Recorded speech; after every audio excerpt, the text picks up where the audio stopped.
Kara Roberts. Good. There's more good news. I'm not going to sing a word.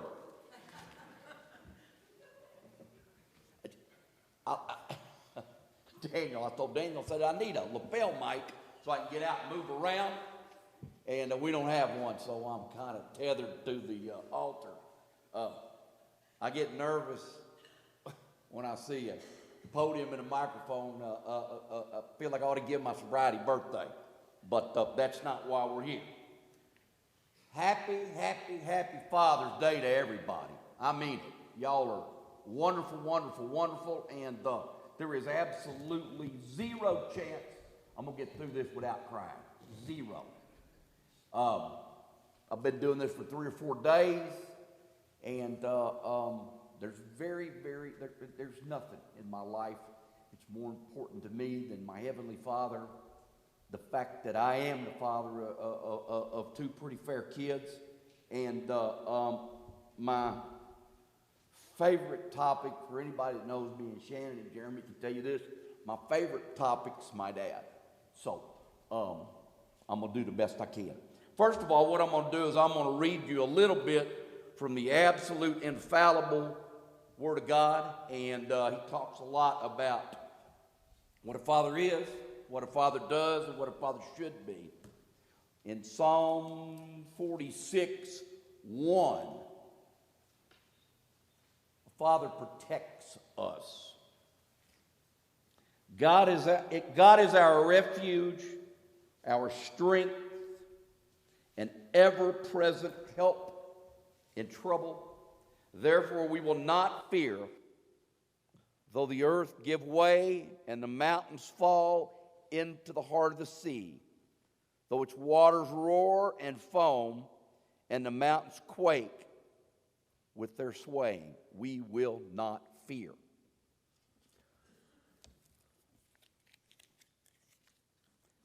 Fathers keep their promises.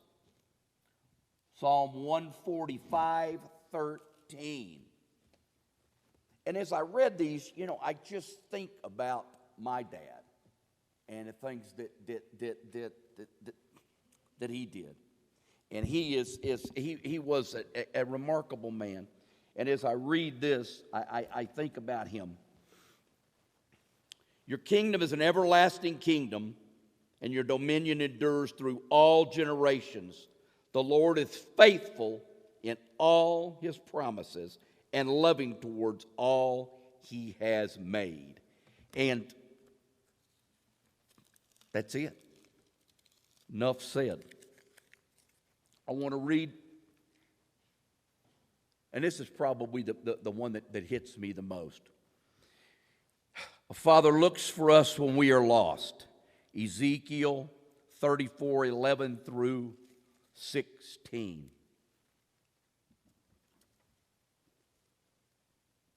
For this is what sovereign Lord says, I myself will search for my sheep and look after them, as a shepherd looks after his scattered flock when he is with them.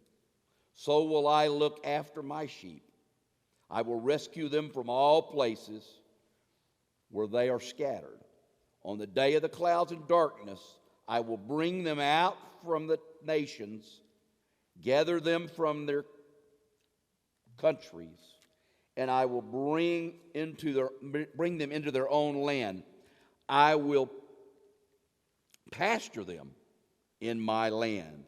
I will pasture them on the mountains, O Israel, and in the ravines, and in all the settlements of the land. I will tend them in a good pasture and the mountain heights of Israel. I will be there while they're grazing. They will lie down in good grassy land, and there they will lead. There they will lay in rich pastures on the mountainside. I will search for the lost and bring them back, the strays.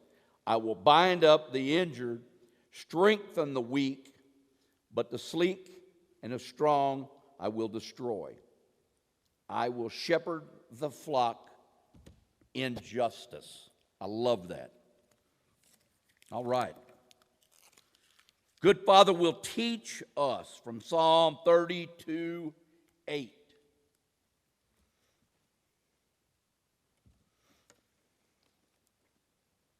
I will instruct you, teach you in the way you should go. I will counsel you and watch over you. I'm going to do that one more time. I will instruct you and teach you in the way that you should go. I will counsel and watch over you. That's amazing. This is the one probably that I probably needed the most growing up. Isaiah 53:5. And this was one that my father got to practice a lot.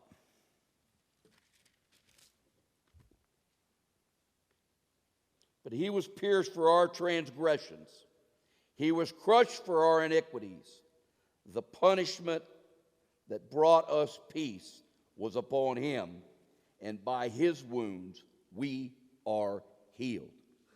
A good father forgives. And boy, I tell you what, in my household growing up, my father had a lot of opportunity to forgive. And finally, Philippians 4:19, he provides for us.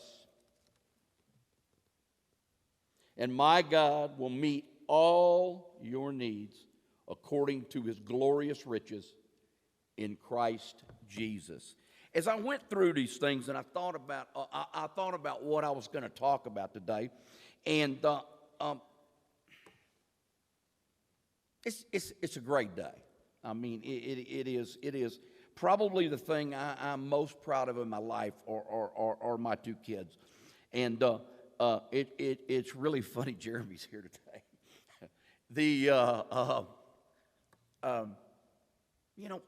I don't think I ever thought I'd have kids.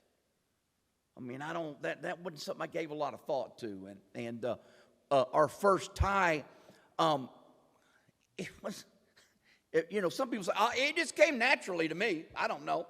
It did not come naturally to me. It did not. I saw them born from the time they were born.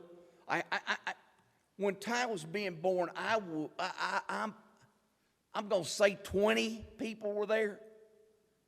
And I said, I just can't believe that this many people came out to witness the birth of my kid.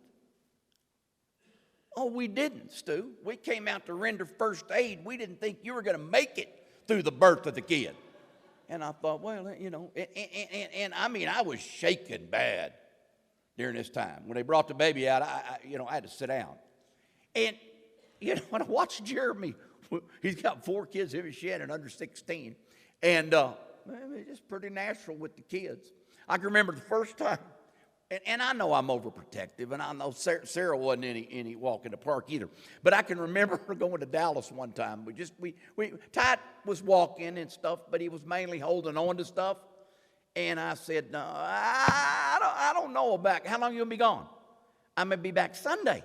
It's Friday. It's good. Stewart, I got all the faith in the world in you. You're going to do just fine. And I thought, this can't be that big a deal. Everything's good. And I remember April Westbrook had given us a coffee table, and it was kind of pointed on the end. And he cruised kind of a little close and didn't have a real good balance, and he fell, and he smacked that coffee table right on the corner. And I'm not a doctor, but I thought he was dead. I had no idea you could get a knot on your head that big in 3 seconds. So the phone rang, and it was Sarah. She said, I just want to call you and tell you I know you're going to do fine. And I know you're going to be able to take care of this, no problem. And I'm gathering up kids in the car on the way to the emergency room, talking to her on the phone, telling her, it's going to be all right. Yeah, we're fine. Everything good. Anything, how's Ty doing? Fine. Never looked better. And I get to the emergency room, and this kid's I'm running, carrying him, and this kid's got a knot on his head the size of a baseball, and the nurse meets me at the door, and she's laughing. And I said, take this guy and look at him. She goes, if I take him, Stewart, I'm going to send you a bill. He's fine.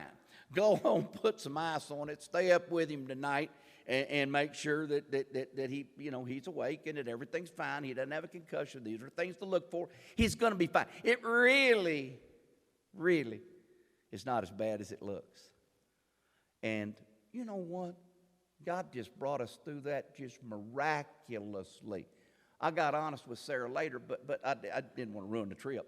But no marks, no nothing.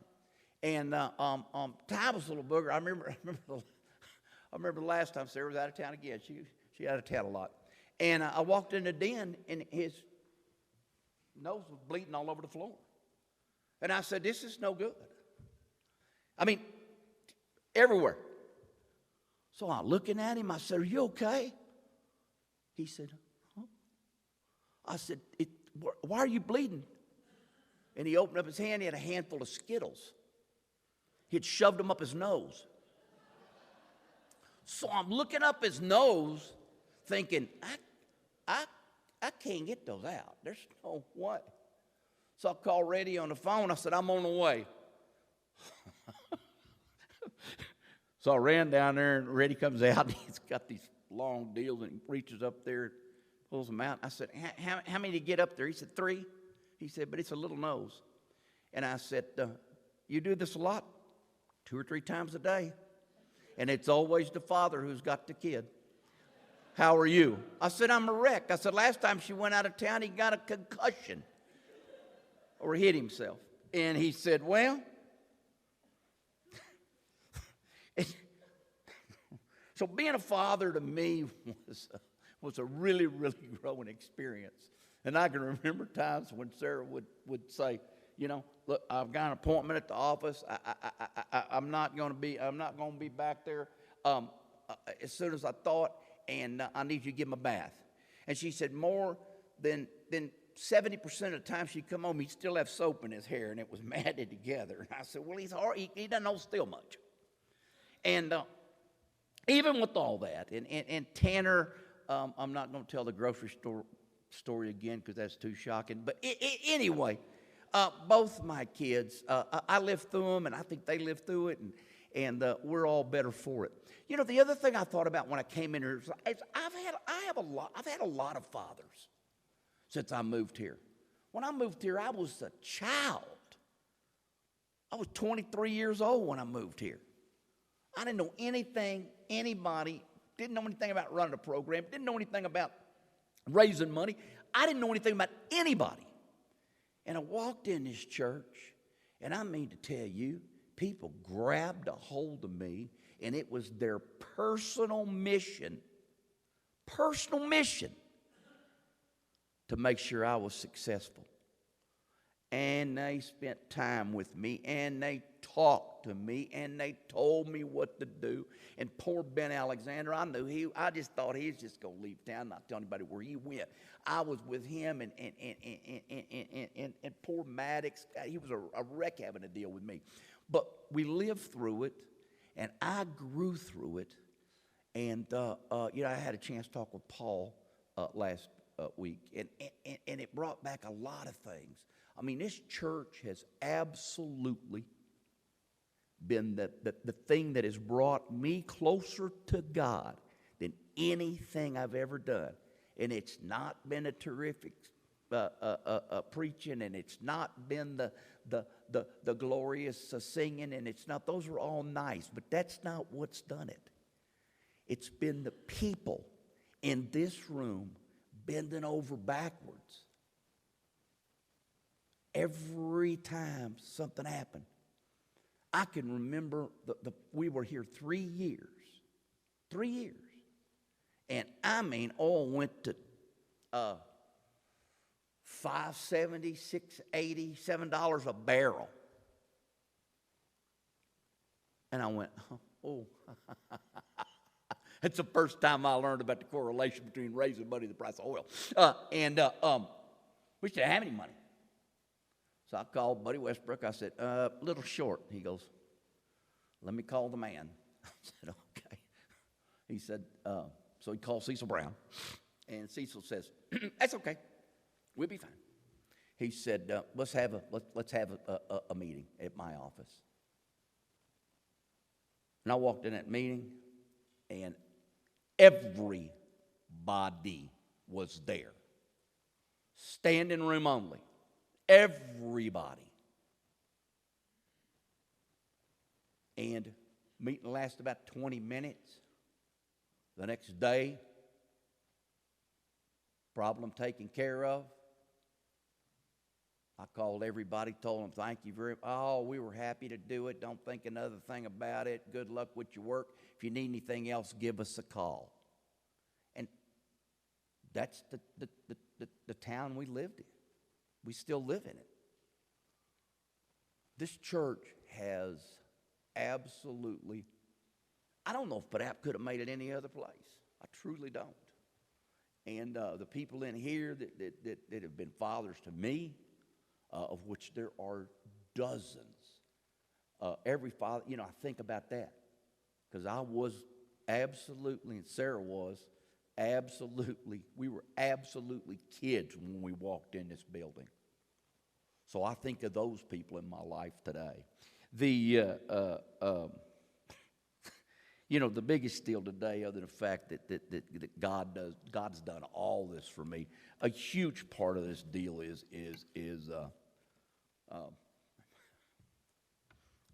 my dad. He was the smartest guy that ever lived, and I just say that a little jokingly. He was. People who have met my dad in this room, he's a brilliant dude. I mean, I don't know what happened to me. I was adopted, so that could be some of it. He was the guy who always wore the same thing. Sue will know what I'm talking about. He always wore the same thing. He was an attorney, and he always wore a blue fedora and a London fog overcoat and a dark blue suit with a red and blue striped tie. He wore white shirts. I think when he died and we cleaned everything out, we found 13 dark blue suits, 13 dark gray suits, and about 100 white shirts, and about 60 ties with red and blue, red or blue and or red. And same thing. Saturday, Sunday, Monday, Tuesday, Wednesday, he took off a tie to sleep, and that was it. Born in 1919, he knew very little about raising kids. He knew very little about having kids. He adopted me at 3 months old, and I mean to tell you, this guy didn't know anything about children, but he knew tons about God, tons. Born on a little bitty farm in Springfield, Missouri. Nobody ever went to school but him, and he made up for everything else. Didn't have any hobbies. His hobby was work. His cardiologist in Houston, a guy named Denton Cooley, said, Dale, you ought to think about going part-time at 78. And he goes, I'm going to do that. I'm going to do that. Said about 3 days later, my mother says, I thought Dr. Cooley said for you to go, they thought it'd be a good idea for you to go to part-time. He said, that's what I'm doing. My mom said, part-time? You left at 7. It's 8 o'clock p.m. now. He said, 12 hours is part-time. That's what I told the doctor I would do, and that's what I intend on doing. No hobbies, just work. And kids. Kids were one of his biggest hobbies. That was what he shined at.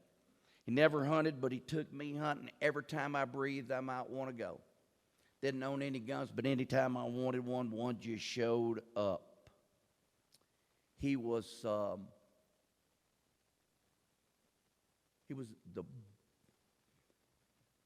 I'm at a job where I meet a lot of people. Stewart Sroufe was the best person I ever met. Never heard him say a bad word about anybody. Never. Never heard him complain about anything. Nothing, ever. Um, in closing, I've never told this before, but I was adopted at 3 months old, and when you have a drug or alcohol problem growing up, there's one thing that always holds true with everybody who has that problem. They got a hole right here, and they try desperately to fill that hole with something. It could be drinking, it could be gambling, it could be drugs, it could be whatever, but we try to fill that hole. And from the earliest time I remember trying to fill that hole, I had a hole there. And when my dad adopted me, he worked for a law firm and used as a big law firm, Baker Botts, a huge law firm. And they were doing the adoption papers, and my dad had his office do the adoption papers. Well, if you jump forward about 20 years, Sarah and I were over at his house, and he said, I've got a packet with some things in it, and I want you to have this packet. I think that you're at the age now you may want to do something. If you ever have any curiosity about your family or who your birth family or who they were and everything, I've gathered together some things for you. And the first thing I looked at that he gathered together for me was a clipping from the Houston Chronicle. And I said, I wonder what this clipping is. And it said, 5 die in house fire. And I said, what's this about? And the article says, 5 members of the Van Dyke family die in house fire. And I said, what does that have to do with me? He said, that's your mother and father and 3 brothers and sisters. And I said, how do you know that? He goes, we did the adoption papers for your adoption at my law firm. And my secretary, she was my secretary for 61 years, only secretary I ever had. My secretary called me one day and she says, I've got some paperwork on my desk I need you to sign. She says, I'm going to be upstairs for 30 minutes helping another attorney. Can you sign those? He said, yeah, bring them to me. She said, no, I can't bring them to you. I'm on my way up there. He said, all right, I'll come by your desk and sign them. So he goes out and signs them, and he looks, and there happened to be my adoption papers there. So he said he may have taken a glance at what the name was, and he said, that's it. And I didn't know what you felt. I mean, I had a great childhood. I've never wondered about who my birth parents were. But so I went in the other room and I said, I told Sarah, I said, that's a trip. And she goes, I think that might be just God trying to fill that last hole in you. And she said, if you ever wondered what your purpose was on earth, she said, I think that ought to do it. I think that ought to do it. She said, you'd have been the 6th person in that house fire. Had your parents. And I thought to myself, I'm just not into that deep thinking stuff. And I thought to myself, wow. And it kind of gave me a little inkling into how much God loved me in this deal. And my dad, he was remarkable, because I know even at 3 months old, he was thinking when he saw those adoption papers laying on his secretary's desk, I know he was thinking one day my son may want to know who his birth parents were. And he kept that name, Van Dyke, in his head 30 years. Never said a word to anybody about it until he saw that paper, the Houston Chronicle. My dad's two favorite sayings, and I'm going to get out of here. My dad's two favorite sayings, and for those I say these two every day, I'm sorry. My dad's two favorite sayings were this. He said, son, successful people do what needs to be done rather than what they want to do. If you'll remember that, you've got half the keys to the kingdom. I said, okay. Successful people do what needs to be done. He said the other one was, happy people are as happy over someone else's success as they are their own. He said that's a toughie. Happy people are as happy over someone else's success as they are their own. I love you. Again, happy Father's Day.